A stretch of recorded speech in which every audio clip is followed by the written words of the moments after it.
नमस्कार दोस्तों, मैं शेखर आपका स्वागत करता हूं। और UP triple S C PET, हम सबको पता है कि UP triple S C PET Uttar Pradesh में जितने भी ग्रुप सी और ग्रुप डी के जो एग्ज़ाम होते हैं, अब वो सारे के सारे इसके अंडर में आ चुके हैं। पेट पीईटी प्री एग्ज़ाम देना, ये क्वालिफाई करना, और ना सिर्फ क्वालिफाई करना है बल्कि बहुत अच्छे मार्क्स से क्वालिफाई करना है। ठीक, और हाँ, सिंपल है, PET UP triple S C के अंतर्गत आता है। देखो सिंपल है, जैसे दिल्ली में एसएससी होता है, ऐसे ही उत्तर प्रदेश में होता है UP triple S C. Clear.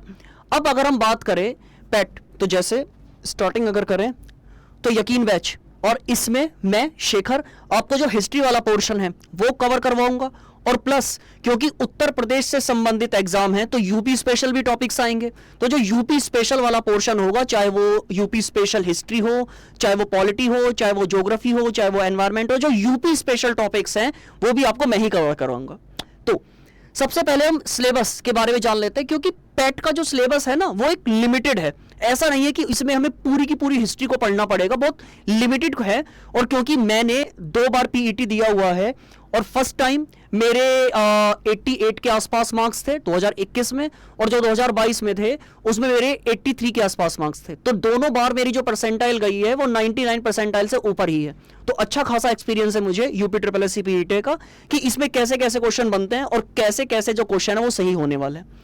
तो पहले अगर हम इसके सिलेबस के बारे में चर्चा करें तो सिलेबस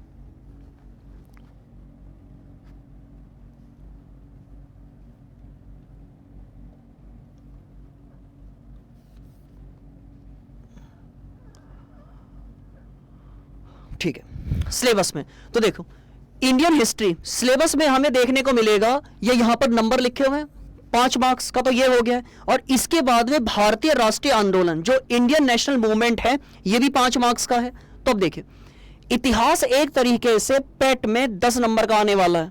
10 नंबर, और पता है ना ये 10 नंबर कितने इंपॉर्टेंट होते हैं, क्योंकि एक एक नंबर अगर पीछे रह गया तो यूपी में हम लाखों बच्चों से पीछे हो जाएंगे।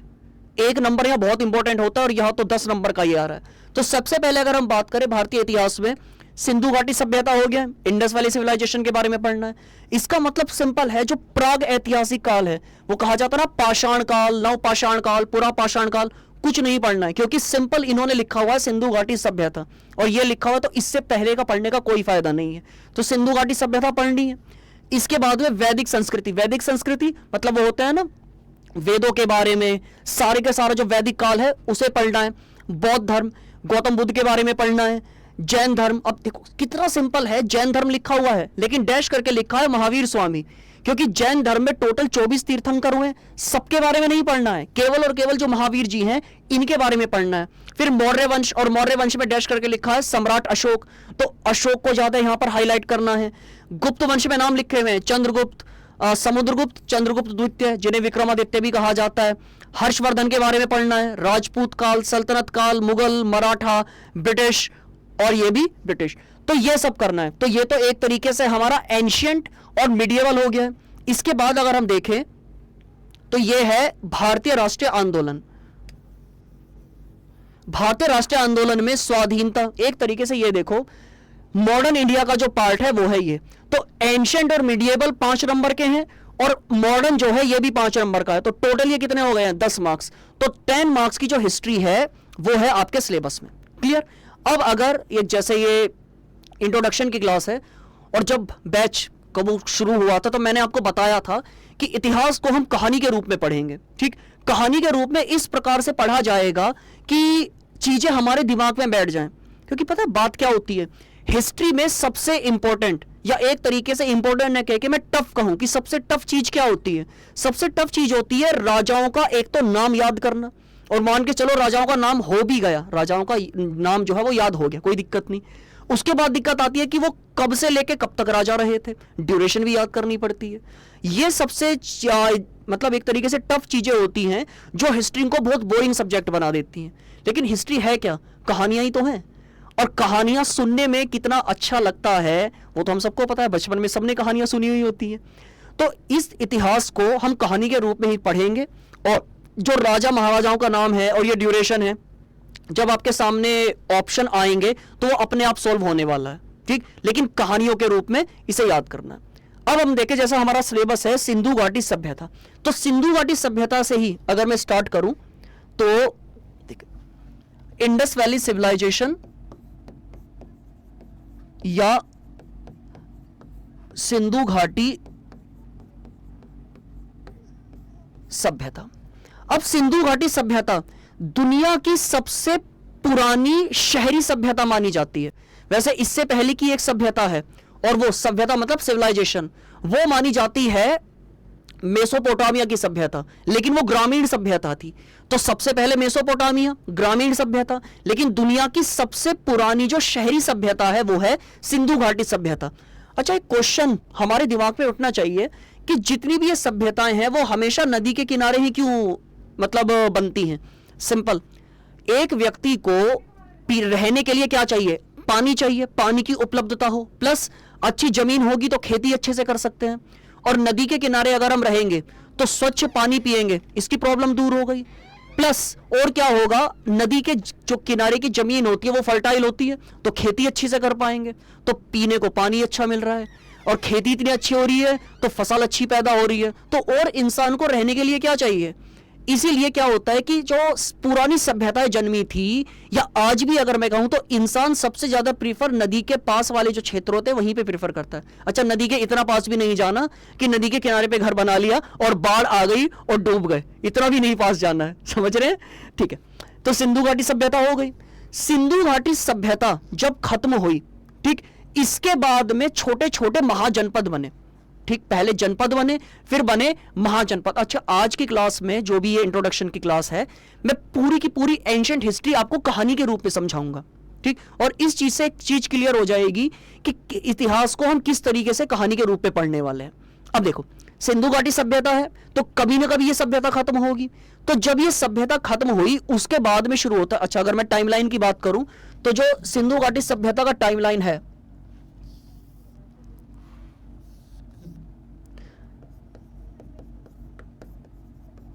सिंधु घाटी सभ्यता, इसका जो टाइमलाइन है वो है 2500 ईसा पूर्व, बीसी मतलब ईसा पूर्व से 1750 ईसा पूर्व। अब ये मत कहना कि ये उल्टे क्यों चल रहे हैं, क्योंकि हम अभी बीसी बिफोर क्राइस्ट ईसा पूर्व की बात कर रहे हैं, तो यहां पे साल उल्टे ही चलेंगे। इसके बाद में जैसे ये सभ्यता खत्म होती है, इसके बाद में शुरू होता है वैदिक काल, वैदिक एरा या फिर वैदिक काल।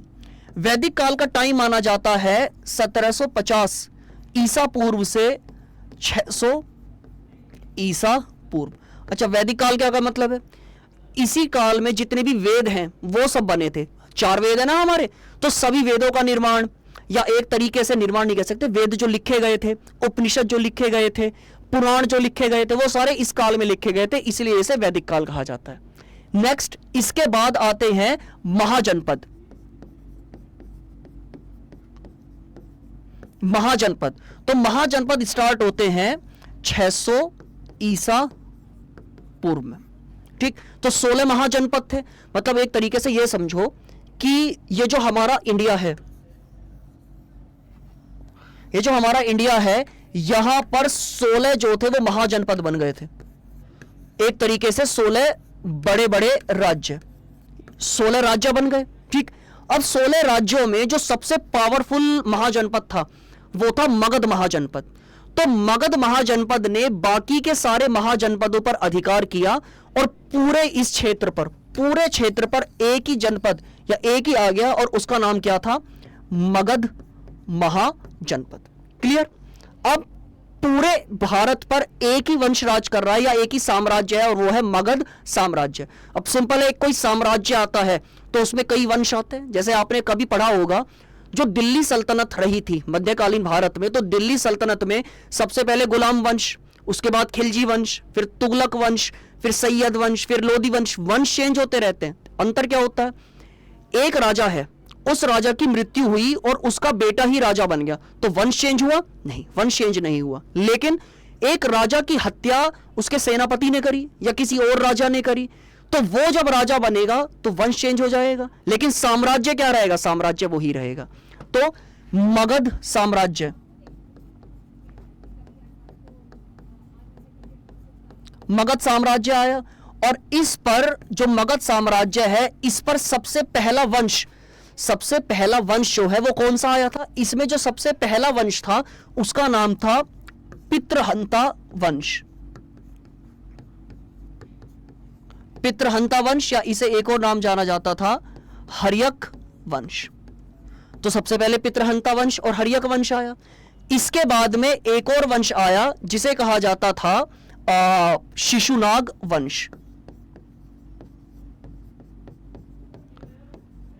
शिशुनाग वंश, ठीक है। शिशुनाग वंश के बाद में एक और वंश आया नंद वंश, ठीक।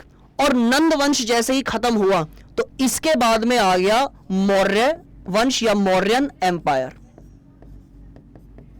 और अभी अगर मैं सिलेबस में देखूं,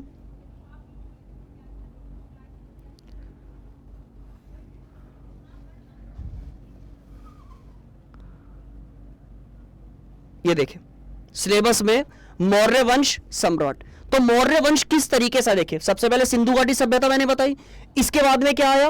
वैदिक काल आया। इसके बाद में ये धर्मों के बारे में भी हम पढ़ेंगे। और उसके बाद में क्या आता है? सम्राट अशोक। तो अशोक जो थे वो किससे? मौर्य वंश से संबंधित थे। और अब समझ में आ गया ये मौर्य वंश जो था ये कैसे आया था। तो 16 महाजनपद, उसमें सबसे पावरफुल था मगध। मगध में पहला वंश आया पितृहंता। ये हमारे एग्जाम के लिए फिलहाल पीईटी के लिए इंपॉर्टेंट नहीं है। इसके बाद में शिशुनाग वंश, ये भी पीईटी के लिए इंपॉर्टेंट नहीं है। इसके बाद में नंद वंश, ये भी पेट मतलब पीईटी के लिए इंपॉर्टेंट नहीं है। लेकिन मौर्य वंश पढ़ना है, मौर्य वंश सारा पढ़ना है, लेकिन मोस्टली फोकस करना है हमें अशोक पे। तो मौर्य वंश आ गया, ठीक है। तो यहां पर जो है ये मौर्य वंश आ गया। अब मैंने बताया था ना, कहानी के रूप में याद करना है। मौर्य वंश में जो एक महान राजा रहे थे सम्राट अशोक, अशोक महान भी उन्हें कहा जाता है। अशोक के टाइम पे भारत का जो क्षेत्र था, भारत का जो पूरा एरिया था वो इतना बड़ा था कि अंग्रेजों के टाइम पे भी इतना बड़ा भारत नहीं था। बल्कि अभी जो नई संसद हमारी बनी है उसमें एक नया चित्र दिखाया गया, अखंड भारत। और उसमें काफी देश विवाद कर रहे हैं। पाकिस्तान कह रहा है कि जी ये पाकिस्तान को आप भारत के मैप में दिखा रहे हैं, नेपाल का थोड़ा सा हिस्सा, बांग्लादेश का, अफगानिस्तान का थोड़ा सा हिस्सा। तो जो अखंड भारत है ना, जो नई संसद में मैप लगा है, वो एक्चुअली में जो ग्रेट अशोक है उनके टाइप का मैप है। समझ रहे हो कि अशोक के टाइम पे भारत का क्षेत्र इतना हुआ करता था जितना तो अंग्रेजों के टाइम पे भी नहीं था, इसलिए तो उन्हें महान कहा जाता है। तो मौर्य वंश आया। और सिंपल है, एक राजा अगर पावरफुल होगा तो जरूरी नहीं है उसका बेटा भी पावरफुल होगा, ऐसा जरूरी थोड़ी ना होता है।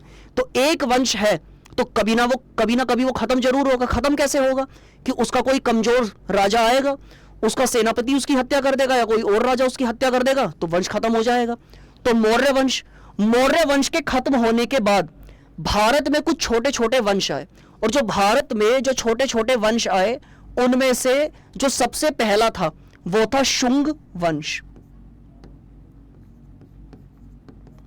शुंग वंश, ठीक। जो मौर्य वंश का अंतिम राजा था उसके सेनापति का नाम था पुष्यमित्र शुंग। तो पुष्यमित्र शुंग ने राजा की हत्या करी और अपने आप को राजा डिक्लेयर कर दिया, तो वंश चेंज हो गया, आया शुंग वंश। शुंग वंश के बाद में एक और वंश आया जिसे कहा जाता है कण्व वंश, ठीक है। कण्व वंश के बाद एक और वंश आया जिसे कहा जाता है सातवाहन। ये केवल कहानी के रूप में है, क्योंकि देखो सिलेबस में तो पहले ये उठा दिया, आपके सिलेबस में ये दे दिया, मान के चलो उसके बाद में सातवाहन दे दिया, तो ये बीच के कहां है? ये तो है ही नहीं। भले ही हमें ये पढ़ना है कि जो जो सिलेबस में केवल वो, लेकिन पता तो होना चाहिए कि मौर्य वंश के बाद में सातवाहन डायरेक्ट थोड़ी ना आ गए थे। इससे पहले शुंग आए थे, कण्व आए थे, तभी तो सातवाहन आए। तो क्रम हमें याद रखना है, भले ही हमें एग्जाम ओरिएंटेड पढ़ना है, लेकिन पता तो चलना चाहिए ना कि क्रम क्या है। मैं ये कहूं कि जी जैसे नंबर सिस्टम है, एक है, एक के बाद 5 को आपको याद करना है, फिर 8 को याद करना है, तो पता तो होना चाहिए एक के बाद 2 आएगा, 2 के बाद 3 आएगा, तभी तो याद होगा। वरना आप 1, 5, 8 ऐसे याद करेंगे तो उसे रट्टाफिकेशन कहते हैं, रट्टा। और एग्जाम में रट्टा नहीं चलता। रट्टा केवल जो यूनिवर्सिटी वाले एग्जाम है ना उनमें चलता है, और किसी में रट्टा नहीं चलता है, क्योंकि यहाँ पे तो ऑप्शन आने वाले हैं, यहाँ रट्टा नहीं चलेगा। तो इसीलिए मौर्य वंश जब खत्म हुआ तो जो भारत के वंश आए उसमें थे शुंग वंश, कण्व वंश और सातवाहन वंश। लेकिन ये बहुत छोटे छोटे वंश थे। मौर्यों ने तो पूरे भारत पर अधिकार किया हुआ था, लेकिन ये जो थे एक छोटे से क्षेत्र पर अधिकार करके बैठे हुए हैं। ठीक है, अब खुद समझो, जब एक परिवार के लोग आपस में लड़ेंगे तो इसका फायदा हमेशा कौन उठाते हैं? बाहर के लोग। ऐसे ही जब ये छोटे छोटे वंश बन गए तो ये आपस में लड़ाई करेंगे कि कौन पावरफुल है। और सिंपल, जब देश के ही राजा आपस में लड़ेंगे तो इसका फायदा कौन उठाएगा? इसका फायदा उठाएंगे विदेशी। तो भारत पर विदेशी आक्रमण होने शुरू हो गए हैं। तो इसका मतलब यह है कि जैसे यहां अगर हम मैप पे बनाए तो ये जो पूरा एम्पायर था जो मौर्य वंश के आसपास था, तो इसके इस क्षेत्र पे तो ये वंश राज कर रहे हैं, और जो भारत का इधर वाला क्षेत्र है यहां पर आ जाते हैं विदेशी आक्रमणकारी। तो यहां पर जो विदेशी आक्रमणकारियों में आते हैं, सबसे पहले यहां पर अटैक होता है इंडो ग्रीक या भारत यूनानियों का लिख सकते हैं सिंपल, ग्रीस या फिर यूनानियों का। तो सबसे पहले अटैक होता है इंडो ग्रीक या फिर यूनानियों का। सबसे पहले विदेशी आक्रमणकारी ये आते हैं, यहीं पर आकर बस जाते हैं। ठीक है, फिर इनके बाद में एक और अटैक होता है और वो होता है शकों का अटैक होता है। ठीक है, शकों के बाद में आते हैं पहलव। शकों के बाद पहलव का अटैक होता है। ठीक है, पहलव, और ये भी विदेशी आक्रमणकारी थे। और इनके बाद में आते हैं कुषाण। और कुषाण वंश का जो सबसे पावरफुल राजा था उसका नाम था कनिष्क। देखो सिंपल सी बात समझो, मौर्य वंश है, पूरे भारत पर राज किया, लेकिन जैसे ही मौर्य वंश खत्म हुआ तो ये शुंग वंश, कण्व वंश, सातवाहन, ये भारत के वंश थे, ये आके बस गए। अब ये आकर बसेंगे तो तीनों आपस में लड़ते रहेंगे, और भी कुछ राजा रहेंगे आपस में लड़ते रहेंगे। और जब देश के ही राजा आपस में लड़ेंगे तो विदेशी ताकतें फायदा उठाएंगी। तो विदेशियों के आक्रमण होने शुरू हुए, यूनानी भी आके बस गए, शक भी आके बस गए, और ये पहलव ये भी आके बस गए, कुषाण भी आके बस गए। तो ये सब विदेशी हैं और भारत में आके बस चुके हैं। ठीक है, अब जब ये हुआ कि भारत में भारत के राजा भी हैं, विदेशी भी हैं, और सब यहां पर राज कर रहे हैं, इसके बाद में एक और वंश आता है। ठीक, इसके बाद में आता है गुप्त वंश, गुप्त डायनेस्टी या फिर गुप्त वंश। तो गुप्त वंश आता है। अब गुप्त वंश क्या करता है कि जो शुंग, कण्व, सातवाहन, इनके राजाओं को भी हराता है, पूरे क्षेत्र पर अधिकार कर लेता है, और ये जो विदेशी लोग यहां पर आकर बसे हुए थे इनको भी हराते हैं और पूरे भारत पर फिर से राज कर लेते हैं। तो एक तरीके से गुप्त वंश ने पूरे भारत पर शासन करना शुरू कर दिया। इनका साम्राज्य या इनका क्षेत्र जो था वो पूरा भारत था। ठीक है, तो पूरे भारत पर इन्होंने राज करना शुरू कर दिया। पूरे उसमें क्या छाया हुआ है? पूरे भारत में एक ही वंश छाया हुआ है और वो है गुप्त वंश। ठीक, लेकिन फिर से बात, अच्छा गुप्त वंश, अभी हमने सिलेबस देखा था तो गुप्त वंश के दो राजाओं को हमें डिटेल्स में पढ़ना है। एक तो समुद्रगुप्त। ठीक, समुद्रगुप्त को कहा जाता है भारत का नेपोलियन। ठीक, और इनके बाद में पढ़ना है चंद्रगुप्त द्वितीय, जिन्हें कहा जाता है विक्रमादित्य। अच्छा, विक्रमादित्य भारत के जो हिंदू राजा होते थे उपाधियां लेते थे, जैसे राजा का एक उपाधि टाइटल है, महाराजा उपाधि एक टाइटल है, तो ऐसे ही हिंदू राजाओं में सबसे बड़ा टाइटल, सबसे बड़ी उपाधि होती थी विक्रमादित्य। ठीक, तो चंद्रगुप्त द्वितीय ने विक्रमादित्य की उपाधि ली थी और यह सबसे बड़ी उपाधि होती थी भारतीय राजाओं की। क्लियर? तो अब यहां गुप्त वंश राज करने लगा, लेकिन फिर से बात वही है कि एक राजा है तो जरूरी थोड़ी कि उसका वो पावरफुल है तो उसका बेटा भी पावरफुल होगा। तो कभी ना कभी तो कमजोर राजा आएगा, और जैसे ही कमजोर राजा आएगा तो उसके बाद क्या होगा? कोई उसका सेनापति या कोई दूसरा राजा उसे मार देगा और वंश खत्म हो जाएगा, दूसरा वंश शुरू हो जाएगा। तो गुप्त वंश हुआ। गुप्त वंश के बाद में एक और वंश आया जिसे कहा जाता है पुष्यभूति वंश। पुष्यभूति वंश, और इसी पुष्यभूति वंश को एक और नाम से जाना जाता है वर्धन वंश। इस वंश के महान राजा थे हर्षवर्धन। हर्षवर्धन के बारे में पढ़ना है ना, सिलेबस में भी मेंशन किया था। तो हर्षवर्धन किस वंश से संबंधित थे? वो थे पुष्यभूति और वर्धन। तो गुप्त वंश आया, गुप्त वंश के बाद पुष्यभूति और वर्धन वंश आया। जैसे ही ये वंश खत्म हुआ, इसके बाद में भी फिर क्या हुआ? भारत में छोटे छोटे राजा होने लगे, और सिंपल, अगर छोटे छोटे राजा होंगे तो वो आपस में युद्ध करेंगे, और अगर युद्ध करेंगे तो विदेशों से आक्रमण होने शुरू हो जाएंगे। और वर्धन वंश के बाद जो विदेशों से आक्रमण हुए वो हुए थे इस्लामिक आक्रमण, और यहां से ही शुरू हो जाता है मध्यकालीन भारत या फिर मिडिएबल इंडिया। तो एक तरीके से मैंने आपको पूरी स्टोरी बताई है प्राचीन भारत की, और हमने स्टार्ट किया सिंधु घाटी सभ्यता से। ठीक है, 5 मिनट से रिवाइज करते हैं, कहानी के रूप में दिमाग पे बिठाना है, पूरी की पूरी एंशिएंट हिस्ट्री अभी 10-15 मिनट में क्लियर कर दी है मैंने। देखो, सबसे पहले सिंधु घाटी सभ्यता। सिंधु घाटी सभ्यता के बाद में एक वैदिक काल आता है जिसमें वेदों का निर्माण हुआ था, वेदों को लिखा गया था, वैदिक काल हुआ। वैदिक काल के बाद में महाजनपद, वैदिक काल के बाद में महाजनपद आते हैं। महाजनपद इस तरीके से सबसे पावरफुल कौन सा था? मगध महाजनपद। मगध महाजनपद ने पूरे भारत पर राज किया और फिर वो बन गया मगध साम्राज्य। तो मगध साम्राज्य में अलग अलग वंश आएंगे। सबसे पहले आया पितृहंता वंश, उसके बाद आया शिशुनाग वंश, उसके बाद में आया नंद वंश, ये वंश है। और नंद वंश के बाद फाइनली आया मौर्य वंश। और मौर्य वंश के संस्थापक कौन थे? चंद्रगुप्त मौर्य। मौर्य वंश हमारे सिलेबस में है, उसमें अशोक को डिटेल्स में पढ़ना है। तो मौर्य वंश आया। जैसे ही एक पावरफुल वंश खत्म होगा तो कुछ भारत के राज्य बनेंगे, छोटे छोटे राजा बनेंगे, और छोटे छोटे राजा आपस में लड़ेंगे तो विदेशियों के आक्रमण होंगे। तो मौर्य वंश के बाद में जैसे ही मौर्य वंश खत्म हुआ तो ये बने भारत के वंश। सबसे पहले शुंग वंश, उसके बाद में कण्व वंश, उसके बाद में सातवाहन वंश, ये हुआ। इन्हीं के टाइम पे विदेशों के आक्रमण भी हुए। सबसे पहले कौन आए? इंडो ग्रीक, मतलब हिंद यूनानी। इसके बाद में आए शक, इसके बाद में आए पहलव, और इसके बाद में आए कुषाण। तो भारत पर भारत के जो देसी राज्य हैं ये भी राज कर रहे हैं, और जो विदेशी लोग हैं ये भी राज कर रहे हैं। इसके बाद में क्या आता है? इसके बाद में आता है गुप्त वंश। और गुप्त वंश क्या करता है? जो भारत के राजा हैं उन्हें भी हराता है, विदेशियों को हराता है, बाहर भगा देता है, और पूरे क्षेत्र पर राज हो जाता है गुप्त वंश का।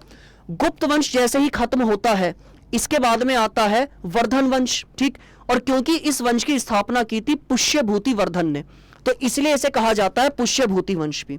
और जैसे ही पुष्यभूति वंश खत्म होता है तो फिर भारत पर इस्लामी का आक्रमण होने शुरू हो जाते हैं, और स्टार्टिंग हो जाती है मध्यकालीन भारत की। तो अब अगर हम अपने सिलेबस को नोटिस करें तो अब देखो सिलेबस कितना आसान हो गया। ठीक,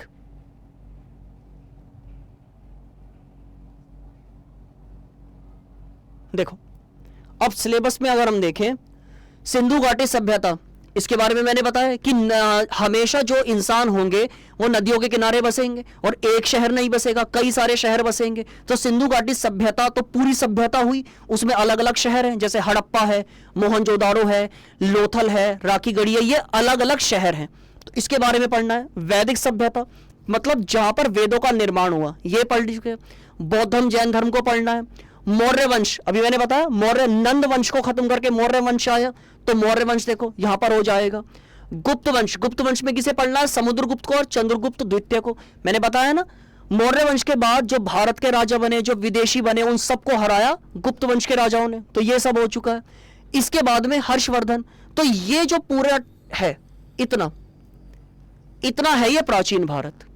ठीक, और यकीन मानना कि यहां से जो क्वेश्चन आने वाले हैं, इस पूरे में से जो 5 क्वेश्चन आने वाले हैं, 5 नंबर, ये एंशिएंट और मिडिएवल, 5 के 5 आपके सॉल्व होंगे, 5 के 5 आप करके आएंगे। क्योंकि एक तो मैं बता रहा हूं, मुझे एक्सपीरियंस भी है अच्छा खासा इस एग्जाम का, और प्लस ये इतने आसान टॉपिक है ना कि टॉपिक लिखे हुए हैं कि यहां से क्वेश्चन पूछा जा रहा है। मतलब सिंपल है, आपकी थाली में लड्डू लड्डू ना कहेंगे बल्कि रसगुल्ला कहेंगे, रसगुल्ला रखा हुआ है और सिर्फ आपको उठा के खाना है। इतना है, ये इतना आसान है। टॉपिक लिखे हुए हैं, और किस तरीके से मैं पढ़ाऊंगा ये भी बता चुका हूं। इसके बाद ये जो राजपूत काल है, और ये सल्तनत काल, मुगल साम्राज्य, मराठा, ब्रिटिश राज कैसे कैसे हुआ, प्रथम स्वतंत्रता संग्राम, ये 1857 की क्रांति की बात, 1857 जो मेरठ से शुरू हुई थी क्रांति, उसकी बात हो रही है। ब्रिटिश राज का सामाजिक और आर्थिक प्रभाव, कि जो अंग्रेजों की यहां पर पॉलिसीज रही हैं, इकोनॉमिकल पॉलिसी रही है, कि कैसे कैसे उन्होंने भारत को लूटा है आर्थिक नीतियों से, वो पढ़ना है। तो यहां से ये जो टॉपिक दिए हुए हैं, यहां से पूछे जाना है 5 नंबर का, और कंफर्म है 5 नंबर यहां से तो आएंगे ही। प्लस ये जो टॉपिक दिया हुआ है, भारतीय राष्ट्रीय आंदोलन, इंडियन नेशनल मूवमेंट, जो ये आधुनिक भारत का पार्ट पड़ता है, ये भी कंफर्म है, इसमें से भी 5 नंबर। मतलब यकीन मानना, इसमें से आपके क्वेश्चन 10 में से 9 तो हो सकते हैं, कि काफी बार एक क्वेश्चन गलत हो जाए तो 9 तो हो जाएंगे, लेकिन 8 नहीं होने देंगे, क्योंकि आपकी प्रैक्टिस इतने अच्छे से करा देंगे कि 10 में से मतलब आप 90%, मतलब 9 नंबर आप लेके ही आएंगे। और पीईटी में याद करना कि इस बार का जो पीईटी है, इससे वैकेंसी आने वाली है लोअर पीसीएस की, ठीक, लोअर पीसीएस जैसे सप्लाई इंस्पेक्टर होता है, ऐसी ऐसी पोस्ट आने वाली है। और अगर लोअर पीसीएस के मेंस में बैठना है तो पीईटी में स्कोर जो चाहिए, चलो नेक्स्ट पेज पे कर लेते हैं, पीईटी में स्कोर 85,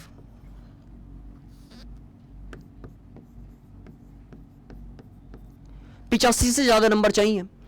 अगर आपको मेंस में बैठना है लोअर पीसीएस के तो 85 से ज्यादा मार्क्स चाहिए। और 85 से ज्यादा मार्क्स केवल तभी आ पाएंगे जब जो हमारा जो बैच है इसमें जो जो शेड्यूल है, देखो मेहनत हम भी करेंगे, मेहनत आप भी करेंगे, तो जो जो हम पढ़ाएंगे उसे उसे आपने पढ़ लिया और बहुत अच्छे तरीके से तैयारी कर ली तो यकीनन आपके जो मार्क्स हैं ये 85 प्लस पहुंचने वाले हैं। ठीक, तो समझ में आ गया हिस्ट्री को किस तरीके से पढ़ना। और प्लस जो यूपी स्पेशल टॉपिक है कि जैसे स्टेट लेवल के जो एग्जाम होते हैं वहां स्टेट से संबंधित बहुत सारे क्वेश्चन पूछे जाते हैं। जैसे मेरठ किस प्रकार के उद्योग के लिए फेमस है, तो खेल के जो सामान बनते हैं वो हो। जैसे अलीगढ़ तालों के लिए फेमस है। ठीक, तो ऐसे ऐसे क्वेश्चन जो हैं तो वो पूछे जाते। जैसे गंगा नदी है, गंगा नदी जब उत्तर प्रदेश में से बहती है तो वो कितने जिलों में से होके बहती है। जब गंगा नदी उत्तर प्रदेश में एंटर करती है तो वो किस डिस्ट्रिक्ट से करती है।